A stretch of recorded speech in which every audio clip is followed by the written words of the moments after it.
नमस्कार शेतकरी बांधवांनो, मी डॉक्टर प्रमोद नागोराव मगर, शास्त्रज्ञ कीटकशास्त्र म्हणून कृषी विज्ञान केंद्र यवतमाळ येथे कार्यरत आहे. सद्य परिस्थितीमध्ये आपण बघतोय सततचा पडणारा पाऊस, ढगाळ वातावरण, यामुळे वेगवेगळ्या किडी आणि रोगांचा प्रादुर्भाव आपल्याला आपल्या सोयाबीन पिकावर होताना दिसत आहे.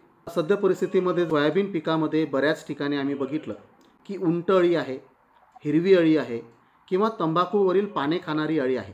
या किडींचा प्रादुर्भाव सोयाबीन पिकामध्ये आपल्याला आर्थिक नुकसान पातळीच्या खाली होताना दिसत आहे. त्या अनुषंगानं आपण काळजी घेणं अतिशय गरजेचं आहे. सर्वप्रथम तर सोयाबीन पिकामध्ये पानावरती काही पतंगवर्गीय किडींची अंडीपुंज आढळत असतील, अंडी आढळत असतील तर ती आपण शोधून ती नष्ट करणं गरजेचं आहे.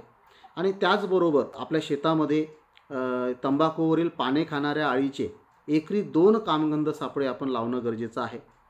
तंबाखूवरील पाने खाणाऱ्या अळीच्या बाबतीमध्ये आपण विशेष काळजी घेणं गरजेचं आहे. कारण मागच्या वर्षामध्ये आपण बघत आहोत कापूस असेल, हरभरा असेल, वेगवेगळ्या पिकांमध्ये या तंबाखूवरील पाने खाणाऱ्या अळीचा प्रादुर्भाव आपल्याला होताना दिसत आहे. त्या अनुषंगानं आपण आपल्या शेतामध्ये प्रकाश सापळा एकरी 1 जर लावला तर अतिशय उत्तम.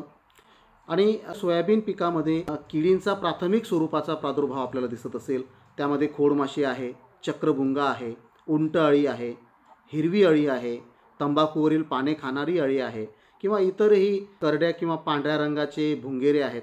या किडींचा प्रादुर्भाव होताना दिसत असेल तर अशा वेळेला प्राथमिक स्वरूपाची फवारणी निंबोळी अर्क 5% आपण केली पाहिजे. जर निंबोळी अर्क 5% आपल्याकडे उपलब्ध नसेल तर आझाडायरेक्टिन 1500 ppm 50 मिली प्रति 10 लिटर पाणी या नीम आधारित कीटकनाशकाचा वापर आपण करू शकतो. किडीने जर आर्थिक नुकसान पातळी ओलांडली तर अशा परिस्थितीमध्ये आपण शेवटचा पर्याय म्हणून रासायनिक कीटकनाशकांचा वापर करू शकतो. रासायनिक कीटकनाशकांचा वापर करत असताना सुद्धा केंद्रीय कीटकनाशक मंडळ फरीदाबाद यांनी शिफारशीत कीटकनाशक ते असावं आणि ते शिफारशीत मात्रेमध्येच आपण वापरावं.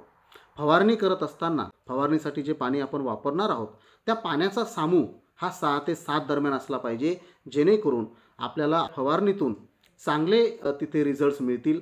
त्याचबरोबर अनावश्यक कीटकनाशकांच्या फवारण्या आपण टाळल्या पाहिजे.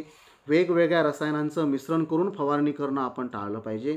आपल्या सोयाबीन पिकामध्ये एकरी 30 ते 40 पिवळे चिकट सापळे आपण लावले पाहिजे, जेणेकरून रस शोषण करणाऱ्या किडी विशेषतः या सोयाबीन पिकामध्ये पांढऱ्या माशीचा उद्रेक होताना आपल्याला दिसत आहे.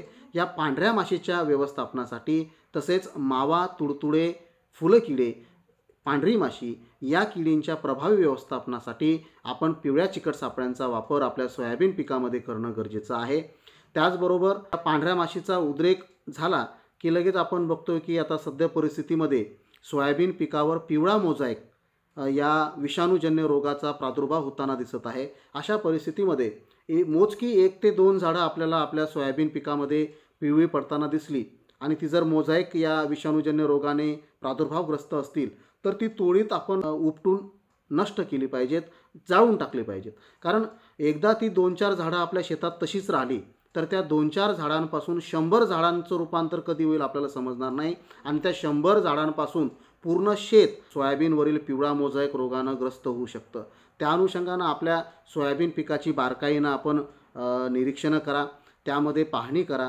पाहणीमध्ये जर पिवळा मोझॅक प्रादुर्भावग्रस्त जर झाडं आपल्याला तिथे दिसत असेल तर ते वेळीच उपटून नष्ट करणं गरजेचं आहे.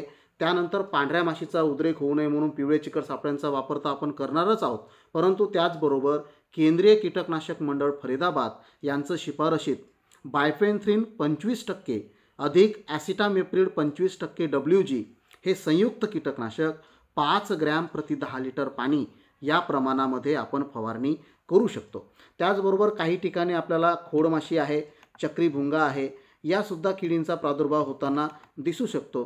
अशा परिस्थितीमध्ये खोडमाशी, चक्रीभुंगा या किडीचा प्रादुर्भाव जर आपल्याला सोयाबीन पिकामध्ये जाणवत असेल तर अशा वेळेला क्लोरनट्रॅनिलीप्रोल 18.5% SC 3 मिली प्रति 10 लिटर पाणी किंवा फ्लूबेंडिआमाइड 39.35% SC 3 मिली प्रति 10 लिटर पाणी किंवा इथिऑन 50% EC 15 ते 30 मिली प्रति 10 लिटर पाणी यापैकी कोणत्याही एका कीटकनाशकाचा वापर आपण करू शकता.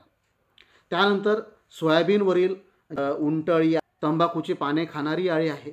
या किडींचा प्रादुर्भाव जर आपल्याला सोयाबीन पिकावर दिसत असेल आणि तो आर्थिक नुकसान पातळीच्या वरती दिसत असेल, तेव्हा अशा परिस्थितीमध्ये टेट्रानिलीप्रोल 18.18% SC 5 मिली प्रति 10 लिटर पाणी किंवा इंडॉक्झॅकार्ब 15.8% EC 6.7 मिली प्रति 10 लिटर पाणी किंवा फ्लूबेंडियामाइड 39.35% SC 3 मिली किंवा क्लोरंट्रॅनिलीप्रोल 9.30% अधिक लॅम्ब्डासायलोथ्रिन 4.6% ZC 4 मिली प्रति 10 लिटर पाणी किंवा ॲसिटामिप्रिड 25% अधिक बायफेन्थ्रिन 25% WG 5 ग्रॅम प्रति 10 लिटर पाणी यापैकी कोणत्याही एका कीटकनाशकाचा वापर आपण करू शकता. परंतु वेगवेगळ्या रसायनांचं मिश्रण करून फवारणी करणं आपण प्रकर्षानं टाळलं पाहिजे. जरी ही कीटकनाशकं मी तुम्हाला सोयाबीन पिकावरील शिफारशी सांगितलेली असली, परंतु एका वेळेला एकच कीटकनाशक, एकच रसायन आपण वापरलं पाहिजे आणि ते वापरतानाही आपण अंगरक्षक साधनांचा वापर करूनच ते वापरणं गरजेचं आहे. धन्यवाद.